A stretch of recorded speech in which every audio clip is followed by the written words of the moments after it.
지난주에 이어서 계속 말에 대해서 야고보 사도는 말씀합니다.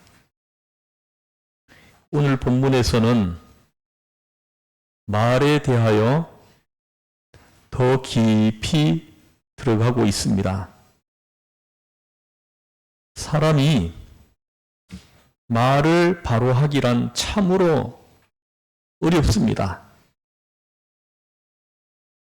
사람이 스스로를 속이기 때문입니다. 야고보는 먼저 재미있는 예를 들고 있습니다. 보십시오. 7절 말씀입니다.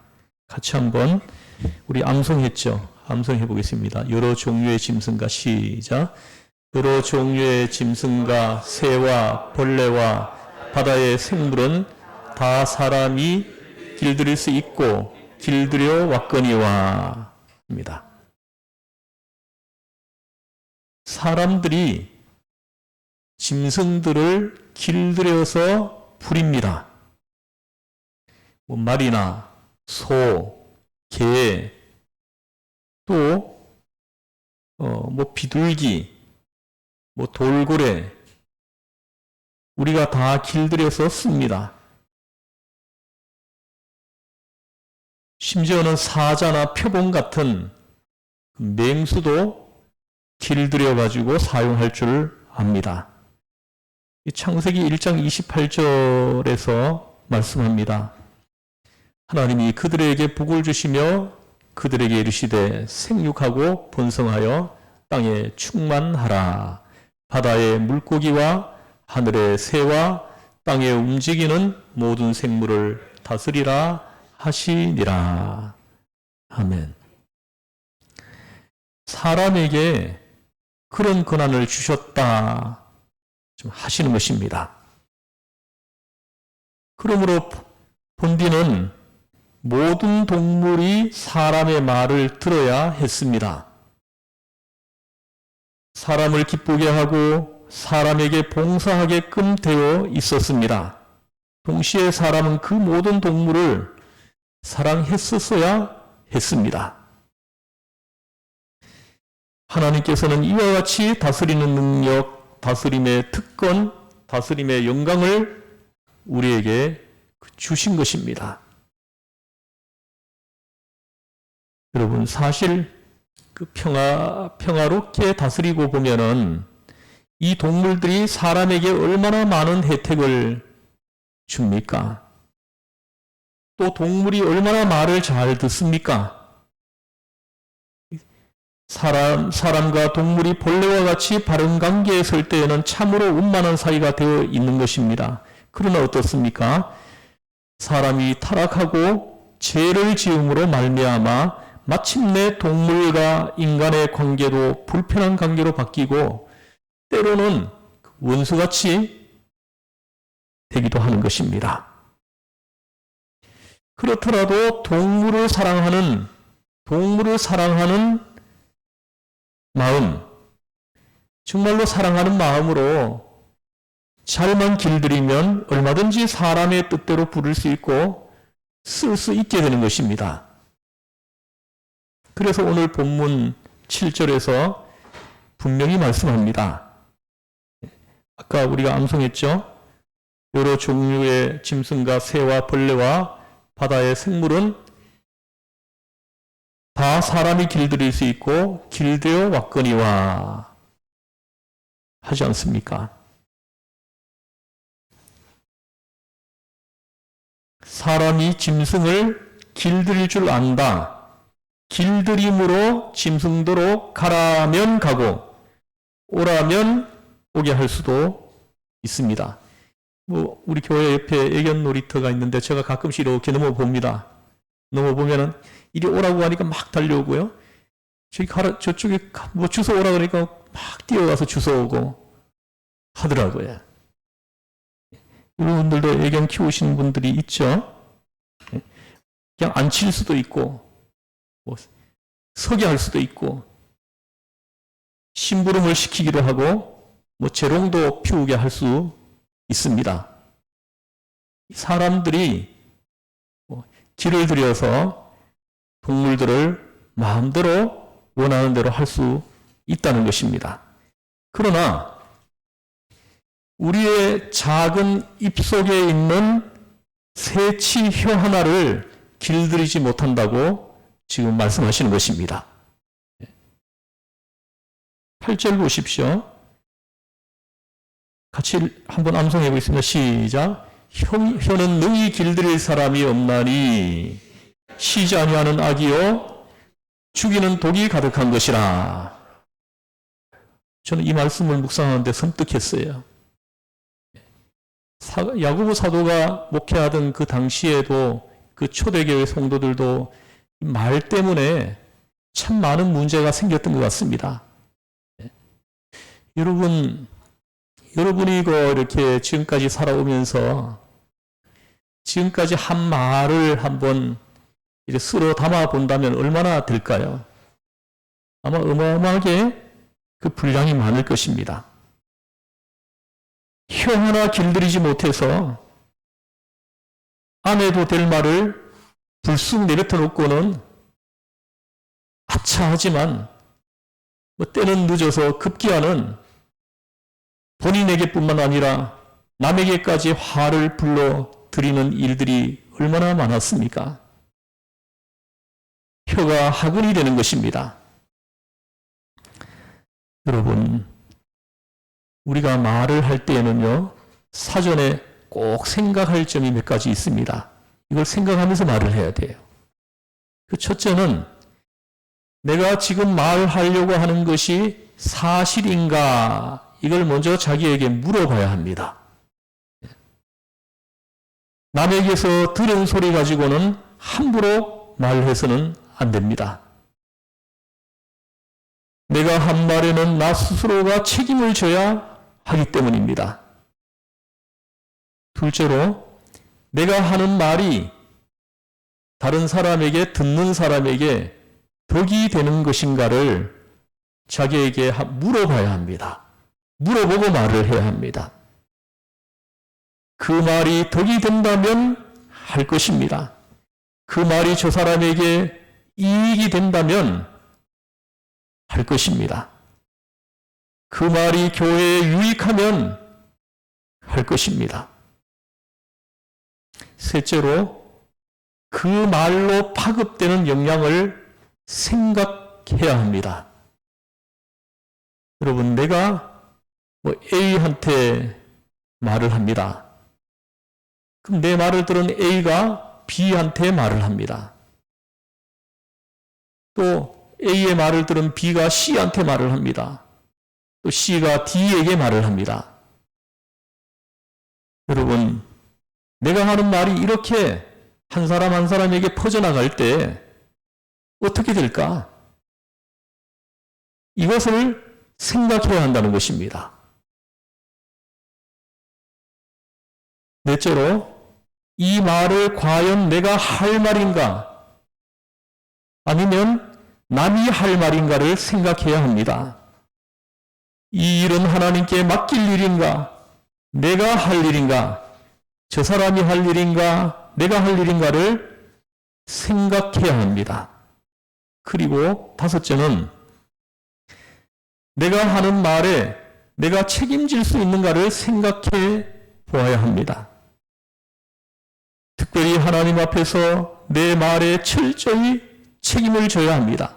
하나님 앞에서 내가 한 말에 대해서 책임을 지는 시간이 온다는 것을 기억하면서 말을 해야 한다는 것입니다. 이것은 참으로 중요한 문제입니다. 오늘 8절을 다시 보십시오. 동물은 길들이면서 혓바닥은 길들일 수 없다. 합니다. 여러분, 공부를 제 아무리 많이 한 사람이라 해도 혀 하나 다스리지 못한다면 그는 야만인이요 미개인인 것입니다. 탈무드에 있는 이야기입니다. 말은 손이 없지만 손이 하는 일을 하고 사람을 죽이기까지 한다. 그러나 말은 손을 넘어선다. 왜냐하면 손은 가까이 있는 사람을 죽이지만 말은 먼 데 있는 사람을 죽이기 때문이다. 말이 손보다 더 무섭습니다. 말은 쏜 화살보다 휘두르는 칼보다 더 무섭습니다. 화살이나 칼은 방패로 막을 수 있지만 말이 쏘아대는 살상력은 피할 길이 없기 때문입니다.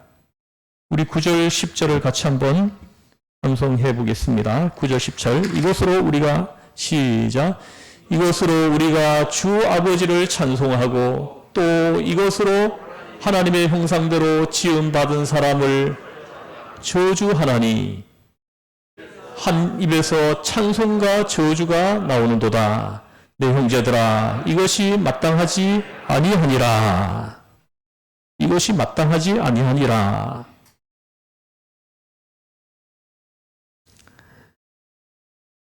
여러분, 찬송도 축복도 말로 합니다. 또 저주도 말로 하는 것입니다. 둘 다 말입니다. 이를 특별히 히브리 사람들의 말로 좀 바꾸어 말을 해본다면 재미있는 이야기가 됩니다. 히브리 말로 축복은 바라크입니다. 이 바라크는 좋은 뜻의 말을 한다라는 뜻을 가지고 있습니다. 우리가 하나님께 바라크라고 하면 찬양한다는 말이 됩니다. 우리가 하나님께 바라크 하면 찬양하는 것입니다. 또 하나님께서 사람에게 바라크 한다라고 하면 이것은 축복한다는 말이 되는 것입니다.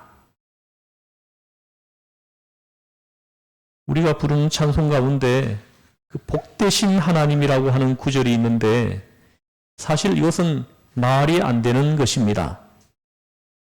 제대로라면 찬양받으실 하나님이라고 해야 하는 것입니다. 하나님께 축복하면 이것이 찬양인 것입니다. 사람을 축복하면 이것이 축복인 것입니다. 좋은 말 이기는 다 같은 좋은 말인데 사람이 하나님을 향하여 좋은 말을 하면 이것이 찬송이요 사람을 향해서 좋은 말을 하면 이것이 축복이 된다는 것입니다. 사람의 말은 축복과 저주의 양명성을 가지고 있다는 것입니다. 여러분, 망한다 하면 어찌 됩니까? 진짜로 망합니다. 복을 빌면 어떻게 됩니까? 복이 됩니다. 은혜가 있을지어다 하면 은혜로워집니다. 여러분 입에서 늘 축복이 선포되기를 주의 이름으로 축원합니다. 여러분 좋은 말을 자꾸 하면 별 수 없이 그것이 복이 되는 것입니다. 나쁜 말을 자꾸 하면 별 수 없이 이것이 무엇이 됩니까? 저주가 되는 것입니다. 그렇게 되어 있습니다. 오늘 본문에서 그렇게 된다고 말씀하시는 것입니다. 사람끼리 하는 말이지만 하나님과의 관계에서 역사되기 때문입니다. 축복하면 복을 주시고 저주를 하면 저주를 주신다는 말씀입니다. 오늘 야고보 사도는 하나님의 형상으로 지음받은 자를 저주하다니 있을 수 없는 일이다 하면서 책망하는 것입니다. 남을 중상하면 세 사람이 해를 입습니다. 그 세 사람이 누구입니까? 말하는 사람에게 해롭고 듣는 사람이 더러워지고 중상모략 당하는 그 삼자가 상처를 입는 것입니다. 오늘 말씀 보십시오. 10절 한 입으로 찬송과 저주가 나는도다. 이게 될 말입니까? 하나님을 찬양하는 그 입으로 사람을 저주할 수 없다는 말씀인 것입니다. 근데 찬양을 하는 그 입으로 그 입에서 어떻게 저주가 나올 수 있느냐 하시는 것입니다. 히브리 말로 바꾼다면 이렇습니다.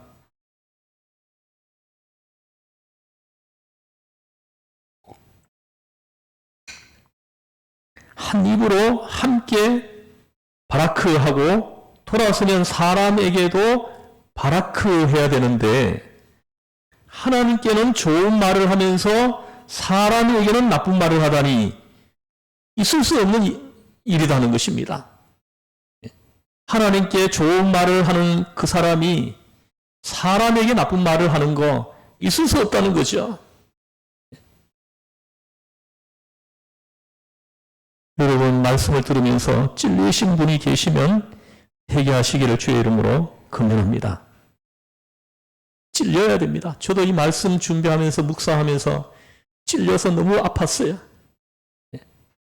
회개했습니다. 내가 한 말을 돌이켜 보면서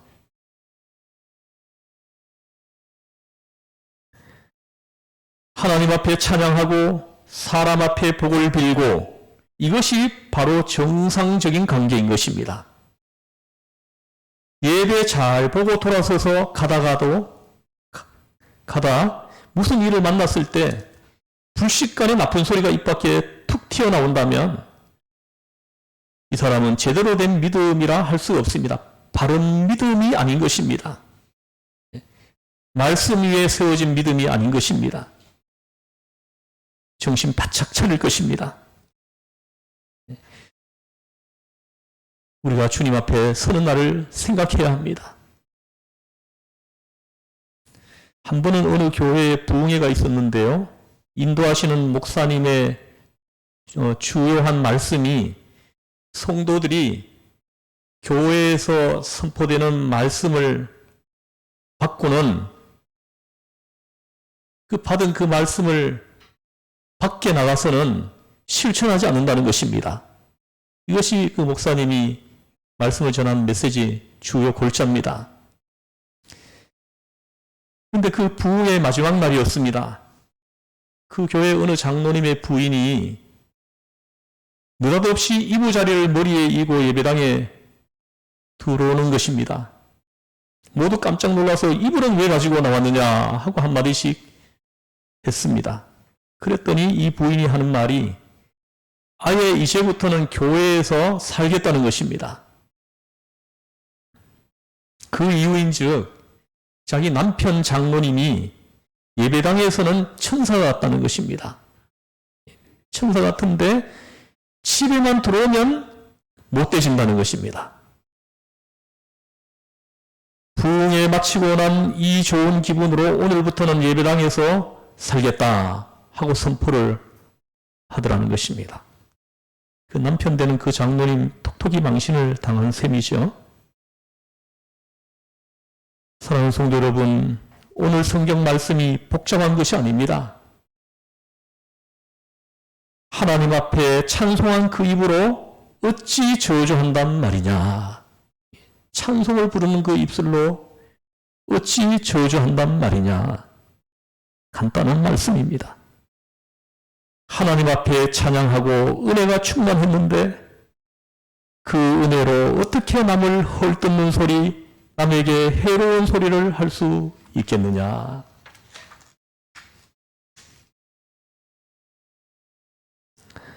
있을 수 없는 일이라는 말씀입니다. 예수님께서는 제자들을 파송하시면서 너희는 나가서 전도할 때 어느 집을 가든지 부지런히 복을 빌라. 무조건 복을 빌라. 복을 받을 집이건 못 받을 집이건 가리지 말고 무조건 복을 빌라. 복을 빌 것이지 비판도 저주도 하지 말라. 설사 욕을 당해도 내 입으로 욕하지는 말라 하시는 것입니다. 바로 오늘 우리에게 주시는 말씀입니다. 어떤 경우에도 혹 맞아 죽는 일이 있더라도 저주하는 일이 있다면 그는 그리스도의 제자가 아니라는 것입니다. 순교를 하더라도 우리는 말이 없어야 합니다. 오히려 나를 죽이는 자를 위하여 복을 빌어야 한다 하시는 것입니다. 이렇게 복을 비는 모습이 진정한 그리스도의 제자인 것입니다. 그리스도인이라면 그 누구도 남을 저주할 자격이 없습니다. 그래서는 안 됩니다. 이것이 기도하는 사람의 마음이요, 은혜자가 걸어가는 길인 것입니다. 그리스도인은 찬양하고 복빌고 찬양하고 축복할 뿐입니다. 그 밖에 다른 일은 있을 수 없는 것입니다. 만약에 다른 일이 있다면 그것은 마땅치 아니하니라. 10절 말씀입니다. 이어서 11절에서 말씀합니다. 11절 같이 한번 읽어보겠습니다. 시작. 샘이 한 구멍으로 어찌 단물과 쓴물을 내겠느냐. 샘이 한 구멍에서 어찌 단물하고 쓴물이 동시에 나올 수 있느냐 하는 것입니다. 그런 일이 있을 수 없다는 거죠. 12절 한번 읽어보겠습니다. 시작. 내 형제들아, 어찌 무화과나무가 감람 열매를, 포도나무가 무화과를 맺겠느냐. 이와 같이 짠물이 단물을 낼 수 없느니라. 여러분, 한 나무에서는 한 가지 열매만 맺고 한 샘에서는 한 가지 물만 나오지 않습니까? 또 그래야 되지 않습니까? 만약에 한 샘에서 두 가지 맛의 물이 나온다면 그 샘물은 뭔가 문제가 생긴 것입니다. 그런 일이 있을 수가 없는 것입니다. 그럴진데 어쩌다가 내 입에서 저주가 나왔다면 그것이 도대체 어디서 나온 것이냐? 어디서 나온 것이냐? 그걸 추적해 봐야 합니다. 내 입에서 악한 말이 나왔습니다. 도대체 그 악한 말이 어디서 나온 것이냐? 추적해 보라는 것입니다. 내 속에서 나온 것이 아니겠느냐? 내 속에 그 웅크리고 있는 악이 그것을 나오게 한 것이 아니냐 하는 것입니다. 그러므로 무의식 중에라도 불쑥 좋지 않은 말이 나왔거든 그 원인이 내게 있음을 알고 진실을 찾아서 추적해 들어가서 하나님 앞에 진심으로 회개하라고 지금 말씀하시는 것입니다. 그 진실을 인정하라 하시는 것입니다. 여러분, 내 안에 악이 있습니다. 사도 바울은 이미 로마서 7장에서 스스로 인정한 바가 있습니다. 로마서 7장 19절에서 21절에 보면은 원하는 바 선은 하지 아니하고 도리어 원치 아니하는 바 악은 행하는도다. 그 선을 행하기 원하는 나에게 악이 함께 있는 것이로다. 하고 탄식하는 말씀이 기록되어 있습니다. 사도 바울이. 원하는 선과 원치 않는 악이 내 안에 함께 있는 것을 그걸 지금 보고 있는 것입니다. 둘이 함께 있습니다. 내 안에서 그 둘이 매일매일 싸우는 것입니다. 그러나 고맙게도 그 둘이 내 안에 함께 있다고 해도 하나님의 은혜가 더 큽니다. 내 안에 임하여 있는 그 은혜가 그 악보다 더 커서 그 악을 제압할 수 있는 것입니다. 사도 바울은 이것을 감사해야 하는 거예요. 내 안에 있는 그 악을 바라보면서 탄식합니다. 그런데 내 안에 임하여 있는 그 은혜가 더 큰 것을 보는 거예요. 내 안에 임하여 있는 더 큰 그 은혜가 그 악을 제압해버려가지고 그 악이 내 안에서 나오지 못하게 한다는 것입니다. 그걸 하나님 앞에 감사하고 찬양을 올려드리는 것입니다.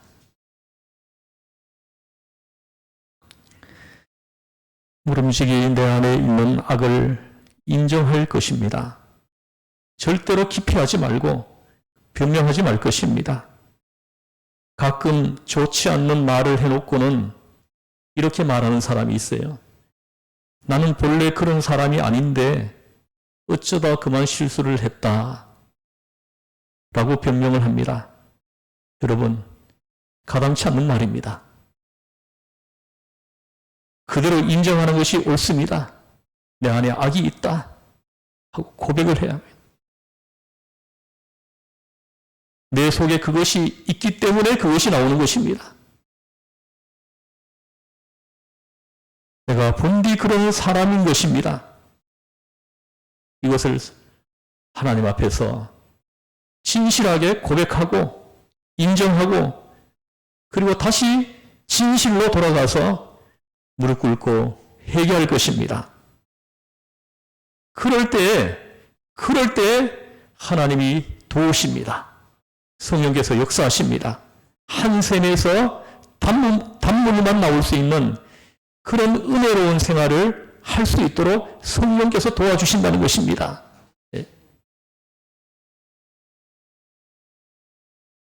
이것이 하나님께서 오늘 본문을 통해서 우리에게 주시는 말씀입니다. 한 가지 말만 하라 입니다. 기도하겠습니다.